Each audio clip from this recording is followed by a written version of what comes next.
মালদার ইংরেজ বাজারে প্রায় 4 মাস ধরে কেন্দ্রীয় বাহিনী রয়েছে একটি স্কুলে। ফলে বন্ধ স্কুলের স্বাভাবিক পঠন পাঠন, হয়নি দ্বিতীয় সেমিস্টার পরীক্ষাও। 850-এর বেশি পড়ুয়ার ভবিষ্যৎ নিয়ে তৈরি হয়েছে উদ্বেগ। স্কুল কর্তৃপক্ষ প্রশাসনের দ্বারস্থ হয়ে দ্রুত বাহিনী সরিয়ে স্কুল খোলার আবেদন জানিয়েছেন। মালদার পুলিশ সুপার অনুপম সিং জানিয়েছেন, বিকল্প জায়গা দেখে দ্রুত বাহিনী সরানোর ব্যবস্থা করা হবে। এখন পড়ুয়া ও অভিভাবকদের একটাই দাবি, দ্রুত স্কুল খুলে স্বাভাবিক হোক পড়াশোনা। শান্তিদেবা স্কুলে পড়ি। স্কুল প্রায় 4 মাস থেকে বন্ধ আছে। এখন সব স্কুলে তো পরীক্ষা চলছে, আমাদের স্কুলে পরীক্ষা চলছে না। আর সব ফোর্সগুলো তো আছে অনেক দিন থেকেই, ভোটের আগে থেকেই আছে। স্কুল খুলেনি এখন পর্যন্ত। কবে খুলবে বলা যাচ্ছে না ঠিক। মাস্টাররা কিছু বলেছে এখন? মাস্টাররা কিছু বলেনি। মাস্টাররা বলছে যে দরখাস্ত দিয়েছি তো। তাহলে কি করছে এখন তোমরা স্কুলের সময়? এখন বাড়িতেই থাকছি, পড়াশোনা টিউশনে। আচ্ছা, যাদের টিউশন নাই তারা কাজ করছে কোনো দিকে। স্কুল বন্ধ থাকলে কি অসুবিধা? তো পনেরোটায় নষ্ট হচ্ছে। পরীক্ষা ছিল এর মধ্যে? পরীক্ষা ছিল কবে? 3 তারিখ থেকে পরীক্ষা ছিল। সব স্কুলে হয়েছে, আমাদের স্কুলে হয়নি। সব স্কুলে হয়েছে, তোমাদের হয়নি? কেন? এই স্কুল বন্ধ কোর্সের জন্য। তোমার মাধ্যমিক এবছর? হ্যাঁ, সামনে বছর মাধ্যমিক দেবো। পড়াশোনা না হওয়াতে কি অসুবিধা হচ্ছে? পড়াশোনা না হওয়াতে পড়াশোনা খারাপ হচ্ছে আরও।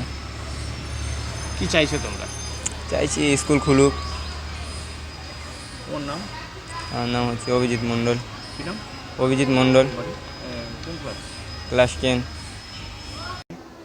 সমস্যা তো এমনি তো আপনার বাচ্চাগুলো যেটা স্কুলে পৌঁছে এখন মোটামুটি আপনার 4 মাস থেকে বন্ধ আছে। আমরা চাইছি যে স্কুলটা খুলুক, বাচ্চাগুলো পড়াশোনা নষ্ট হয়ে যাচ্ছে তো, তার জন্য জানানো হচ্ছে যে স্কুলটা খুলুক, এটাই চাইছি। কে আছে স্কুলে? স্কুলে আমার বোর্ড আছে। না, এমনি স্কুলে কারা আছে এখন? স্কুলে এখন তো আপনার কেন্দ্রীয় বাহিনীগুলো আছে। যার ফলে কি সমস্যা হচ্ছে? সমস্যা তো হচ্ছে বাচ্চাদের পড়াশোনা, এটাই সমস্যা, এর থেকে আর কিছু না। কবে এসছে কেন্দ্রীয় বাহিনী? কী জন্য এসেছিল? ভোটের দিন? ওটা ভোটের ইলেকশনে এসেছিল। এখনো মাঝে কিছু কয়েকদিন গেছিলো, আবার এসছে। পরীক্ষা তো বন্ধ হয়ে গেছে। হ্যাঁ, পরীক্ষা বন্ধ হয়ে। কী সমস্যা হচ্ছে তাহলে ছাত্রছাত্রীদের?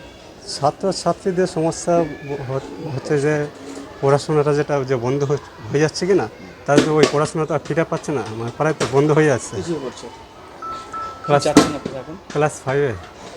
কী নাম? দীপঙ্কর মণ্ডল। আপনার নাম কি? আমার নাম পূর্ণচন্দ্র মণ্ডল।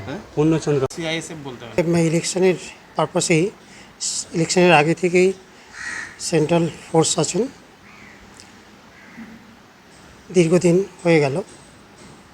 তারপরে কন্টিনিউ হয়েছে সামার ভ্যাকেশন। সামার ভ্যাকেশনের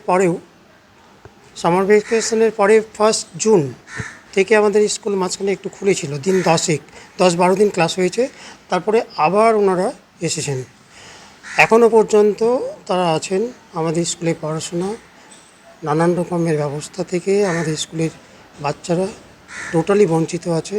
আমরা দেখুন, আমি আগে স্কুল কর্তৃপক্ষ থেকে একটা অ্যাপোলজি চাইছি কি আমাদেরও কিছু বার ছিল, আমরা অনেকটা অ্যাকোমোডেশন খুঁজেছিলাম, আমরা পেলাম না। একটা কোম্পানি আমাদের প্যারামিলিটারি এখানে রয়ে গেছে, যা ল অ্যান্ড অর্ডার জন্যও আছে।